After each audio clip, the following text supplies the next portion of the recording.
1.5 महीने से लापता नेहा जोशी को नीमच पुलिस ने बरामद कर लिया। नेहा जोशी का अपहरण नहीं हुआ था, वो खुद की मर्जी से घर से गई थी। इस पूरे मामले में जहां नीमच का जिला बंद रहा, वहीं राजनीति भी खूब हुई थी। देश प्रदेश में सुर्खियां बटोर चुका लापता नेहा जोशी के मामले का खुलासा नीमच पुलिस और एसआईटी ने कर दिया। नेहा जोशी के अपहरण होने से लेकर मिल जाने तक ये कहानी पूरी तरह फिल्मी है। इस बात का खुलासा और भी चौंकाने वाला है। जी हाँ, 21 साल की नेहा जोशी ने शादी कर ली और इतना ही नहीं बल्कि उसको 2 माह का बच्चा भी है। नीमच पुलिस ने ताबड़तोड़ खोज और पतारसी के बाद 15 महीने बीत जाने के बाद नेहा जोशी को प्रतापगढ़ से बरामद किया, जिसका खुलासा प्रेस वार्ता के माध्यम से खुद एसपी सूरज कुमार वर्मा ने किया। नेहा जोशी ने अपने बयान में पुलिस को कहा कि वे घर वालों की प्रताड़ना से तंग थी, जिसके लिए उसने घर से भागने की योजना बनाई। वे कुछ लोगों के साथ भादवा माता पहुंची। उसके बाद बुजुर्ग दंपति के साथ प्रतापगढ़ चली आई। यहाँ वे बेटी बनकर रहने लगी। उसके बाद बुजुर्ग दंपति ने हेमंत सिसोदिया को बताया, जो नेहा जोशी को पसंद आया, जिस पर नेहा ने उससे शादी की और अपना घर बसाकर रहने लगी। इस कहानी से जहां कई तरह की शंकाओं को विराम मिल गया, तो कई सवाल भी खड़े हो गए कि आखिर पुलिस ने जिन 4 लोगों को गिरफ्तार कर केस बनाकर गिरफ्तार किया और उन्हें जेल भेज दिया, क्या वे निर्दोष थे? क्या पुलिस को सच्चाई पता थी जो पुलिस ने इस मामले में खुलासा नहीं किया? सुनिए नेहा जोशी की जुबानी कि आखिर वे कैसे ग्रामांतरी माता से प्रतापगढ़ पहुंच गई। यहाँ से चले गए थे, क्या परेशानी हुई थी? मेरे घर वालों में से मेरे बड़े पापा बड़ी मम्मी मेरे पापा मम्मी का मेरे ऊपर प्रेशर था। दूसरी जगह जबरन शादी कराने, जोर से बोलिए। जबरन शादी कराने का दबाव बना रहे थे वो मेरे ऊपर। कौन बना रहे थे? मेरे बड़े पापा बड़ी मम्मी मेरे पापा मम्मी। अच्छा, तो फिर वहाँ से आप कैसे कहाँ चले गए थे? मैं मेरे गांव से पैदल पैदल मनासा तक आई। अच्छा, मनासा में मैंने मेरे फ्रेंड रविंद्रनाथ को बुलाया था कि मेरे को भादवा माता जी छोड़ दो। जी। तो उसने बाइक पे मेरे को 7:30 बजे छोड़ने वो चला गया था मेरे को। तो वहाँ उसने मेरे को सुरक्षित नहीं पाया, तो उसने बोला कि मैं वापस तेरे को तेरे गांव में छोड़ दूँ। अच्छा। तो वो उसने उसके दोस्तों को फ़ोन लगाया। उसके 3 दोस्त आए वैन लेके और वो मेरे को आत्री माता फंटा तक ले गए। वहाँ पे उन्होंने मेरे को उतारा। तो वहाँ से मैं वहीं पे बैठ गई थी। मैंने बोला मेरे को आत्री माता नहीं जाना, मेरे को खतरा है वहाँ पे, जबरन मेरी शादी करा देंगे वो। और मारने की धमकी भी दी थी उन्होंने मेरे को। अच्छा, तो ये आप फिर कैसे भादवा माता कैसे पहुँचे? फिर रविंद्रनाथ ने ही मेरे को वापस भादवा माता जी छोड़ा करीब 11 बजे का। वो छोड़ के चला गया। उसके दोस्त भी सारे चले गए। उन्होंने रास्ते में मेरे साथ कोई गलत हरकत नहीं की। भादवा माता में कितने दिन रहे आप? 23 तारीख को रही, 24 को रही। अच्छा, वहाँ कौन संपर्क में आया आपके? 24 को इनके आंटी जी आए थे टमाकोवर, जी। बलवंत सिंह। वो इनके हस्बैंड को लेके आए थे पेरलाई से। हाँ। उनको मैंने सारी सिचुएशन बताई थी और उनसे बोला था कि मेरे माँ बाप नहीं है तो मैं आपके साथ में आपके घर चलना चाहती हूँ। तो उन्होंने मना किया कि लड़की को हम नहीं ले जा सकते। मैंने 2-3 बार उनको मनाने की कोशिश की, तब जाके मैं उनके साथ में गई। फिर वहाँ किससे आपकी शादी हुई, कैसे हुई? 3 महीने तक मैं इनके आंटी जी के घर पे ही थी। वहाँ पे वो इनके आंटी जी ने ये इनके जेठ जी की लड़की है हेमंत सिंह।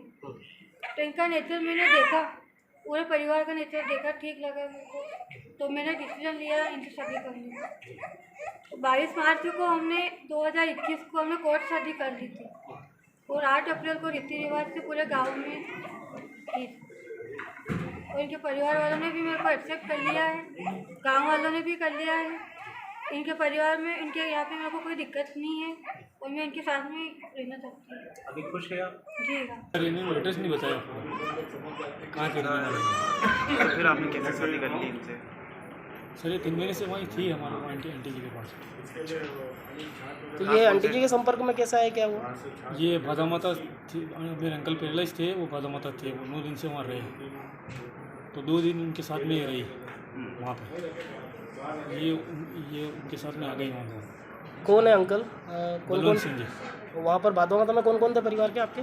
मेरे अंकल वॉलंटियर थे बस। अंकल आंटी क्या नाम है उनके? बलवंत सिंह गोटमा का। और जब ये आपके पास में वहाँ आए गांव में, कौन से गांव में आए थे आप? कल्याणपुरा प्रतापगढ़ के पास में क्या? जी। तो वहाँ आप क्या करते हैं, कैसे क्या वो? ये खेती के गाँव में। क्या नाम है आपका? हेमंत सिंह सिसोदिया। जी आप खुश हैं इनके साथ में? खुश हैं। इस मामले में एसपी सूरज कुमार वर्मा ने कहा कि राजस्थान प्रतापगढ़ से नेहा को दस्तयाब किया। वे अपना दाम्पत्य जीवन हंसी खुशी जी रही थी। पुलिस नेहा जोशी सहित उसके पति हेमंत सिसोदिया और 2 माह की बेटिया को साथ लाई। यहां लाकर पुलिस ने नेहा और उसके पति के बयान लिए। इसके साथ ही नेहा जोशी के पिता को बुलाया और दोनों पिता बेटी को 1 घंटे तक बातचीत करने दी गई। उसके बाद नेहा ने अपने ससुराल जाने की इच्छा जताई। इस मामले में 4 आरोपी जो इन दिनों जेल में सजा काट रहे हैं।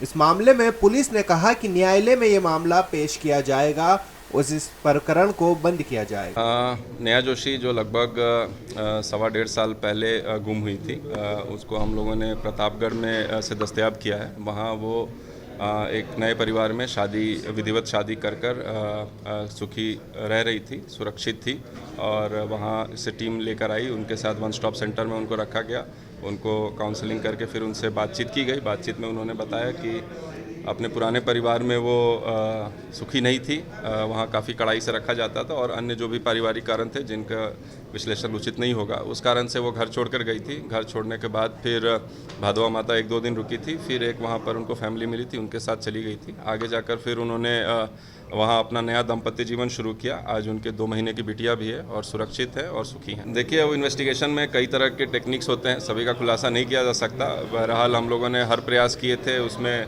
साइबर से लेके सारे तकनीकी अनुसंधान किए थे। उसमें जो पैम्फलेट बंटवाने हैं वो भी किया था, जो अज्ञात मर्ग होते हैं वो भी सर्च किया था। तो हर पहलू पे जांच की गई थी और फाइनली अभी नवरात्र के महीने में भादवा माता से वो गई थी 1.5 साल पहले और भादवा माता के कृपा से आज वो सुरक्षित दस्तयाब हुई है और पूरी टीम को मैं इसमें बधाई देना चाहूँगा। देखिए, जब वो गुम हुई थी उसके बाद कई महीने कोविड के कारण टीमें बाहर भी नहीं जा पाई थी। उसके बाद चूँकि उनके परिवार और फैमिली जो फादर और अंकल हैं उनका लगातार उनका आरोप 4 जो लड़के हैं उनके ऊपर था, तो जबकि पुलिस ने पूछताछ में ऐसा कुछ नहीं पाया था, तो उनको संतुष्टि के लिए हम लोगों ने नार्को टेस्ट के लिए अप्लाई किया था। नार्को टेस्ट रिजेक्ट हो जाने के बाद फिर उस दिशा में हम लोग पॉलीग्राफ के लिए भी अप्लाई कर रहे थे और साथ में जो SIT गठित की गई थी वो लगातार ग्राउंड लेवल पे अपने दूसरे एंगल्स पे उसको पतारसी कर रही थी और फाइनली उसमें आज हम लोग को सफलता मिली है।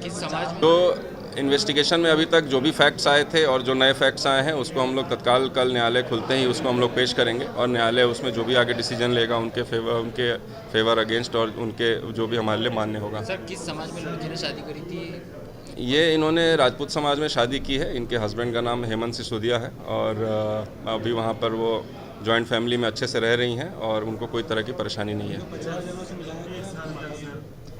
इनके जो फादर है उनको बेटी के साथ नेहा जोशी के साथ मिलवाया गया। 1 घंटे तक वो साथ में रहे। उसके बाद फिर सारी उन्होंने अपनी जो भी बातचीत थी उनको एकांत में करने दिया।